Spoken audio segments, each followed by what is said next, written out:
성경을 읽다 보면 한 가지 궁금증이 생길 수 있습니다.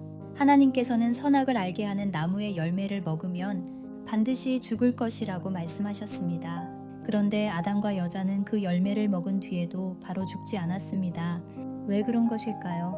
이 질문을 이해하기 위해서는 먼저 죽음이 무엇인지 생각해 볼 필요가 있습니다. 우리는 보통 죽음을 숨이 멈추고 심장이 멈추는 육체적인 죽음으로 생각합니다. 물론 죽음의 가장 기본적인 의미는 육체의 죽음입니다. 사람을 구성하는 두 가지 요소인 몸과 영혼이 분리되어 육체는 흙으로 돌아가고 영혼은 천국이나 지옥으로 가게 되는 것이 죽음입니다. 그런데 성경은 처음 창조된 인간이 원래 죽을 수 없는 상태에 있었다고 말합니다. 그러나 인간이 타락한 이후에는 반드시 죽어야 하는 존재가 되었습니다. 하나님께서는 이 사실을 첫사람에게 말씀하시면서 너는 흙이니 흙으로 돌아갈 것이니라 라고 하셨습니다. 여기서 흙으로 돌아간다는 표현은 죽음을 의미합니다. 따라서 아담이 죽지 않은 것이 아니라 결국에는 죽었습니다. 비록 열매를 먹은 그 순간 바로 육체적으로 죽지는 않았지만 결국 죽음을 맞이했습니다. 이것이 바로 죄의 결과입니다. 그리고 이 죽음은 첫사람에게만 해당되는 것이 아니라 모든 사람에게 해당됩니다. 우리 역시 결국 죽음을 맞이합니다. 성경은 이것이 바로 선악을 알게 하는 나무의 열매를 먹은 결과라고 말합니다. 다른 말로 하면 원죄의 결과입니다. 로마서 5장 12절에는 이렇게 기록되어 있습니다.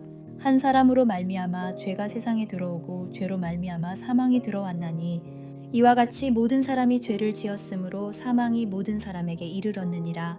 하지만 여기서 한 가지 더 중요한 사실을 생각해야 합니다. 죽음은 단지 육체적인 죽음만을 의미하지 않습니다. 성경은 죽음을 영적인 의미로도 설명합니다. 성경에서 말하는 죽음은 하나님과의 관계가 단절되는 것을 의미합니다.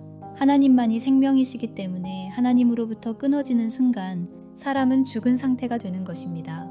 이러한 의미에서 보면 첫사람은 열매를 먹은 즉시 죽었습니다. 죄를 지은 그 순간 하나님과의 관계가 단절되었기 때문입니다. 그리고 그 결과 에덴 동산에서 쫓겨나게 되었습니다. 동산에서 쫓겨난 사건은 단순한 장소의 이동이 아니라 하나님과의 관계가 끊어진 상태를 보여주는 사건입니다. 성경은 사람이 숨을 쉬고 심장이 뛴다고 해서 모두 살아있는 상태라고 말하지 않습니다.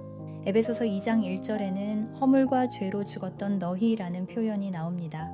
우리의 육체는 살아있었지만 성경은 우리를 죽었던 존재라고 말합니다.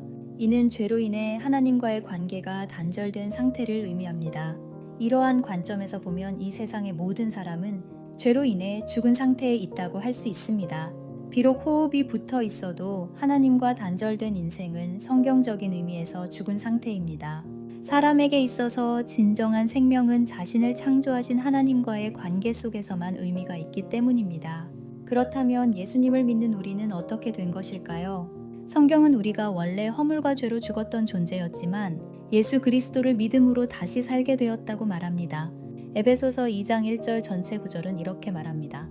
그는 허물과 죄로 죽었던 너희를 살리셨도다. 예수 그리스도를 믿는 사람은 하나님과의 관계가 회복된 존재입니다. 영적으로 다시 살아난 존재입니다. 그런데 여기서 또 한 가지 질문이 생깁니다. 하나님과의 관계가 회복되어 우리가 다시 살아난 존재라면 왜 예수님을 믿는 사람들도 결국 육체적으로 죽음을 맞이할까요? 믿는 사람이나 믿지 않는 사람이나 모두 결국 육체적으로 죽는 것은 동일하지 않습니까? 이 질문에 대해 성경은 죽음을 한 가지 더 다른 의미로 설명합니다. 죽음은 육체적인 죽음 이후에 심판을 받아 영원한 형벌에 들어가는 상태를 의미하기도 합니다. 이것이 바로 죄로 인한 죽음입니다. 그러나 예수 그리스도를 믿는 사람에게 죽음은 전혀 다른 의미를 가집니다. 신자는 육체적인 죽음 이후 심판을 받지만 그 결과는 불신자와 정반대입니다. 믿는 사람은 영원한 형벌이 아니라 영원한 생명에 들어가게 됩니다. 그래서 신자에게 죽음은 형벌의 결과가 아니라 성화가 완성되고 영화가 시작되는 순간이라고 말할 수 있습니다. 우리는 육체적으로 죽지만 그 죽음은 예수 그리스도 안에서 오히려 더 좋은 상태로 들어가는 시작이 됩니다. 성경은 이렇게 말합니다. 주 안에서 죽는 자들은 복이 있도다. 또한 종교개혁 시대에 작성된 하이델베르크 요리문답에서도 이 질문을 다루고 있습니다. 하이델베르크 요리문답은 웨스트민스터 소요리문답보다 조금 먼저 만들어진 문답서로 올레비아누스와 우르시누스가 작성했습니다. 그 문답서의 42문답에서는 신자의 죽음에 대해 이렇게 설명합니다. 신자의 죽음은 죄에 대한 형벌이 아니라 죄를 완전히 끊어버리고 영원한 생명으로 들어가는 문이라는 것입니다. 정리해보면 이렇습니다.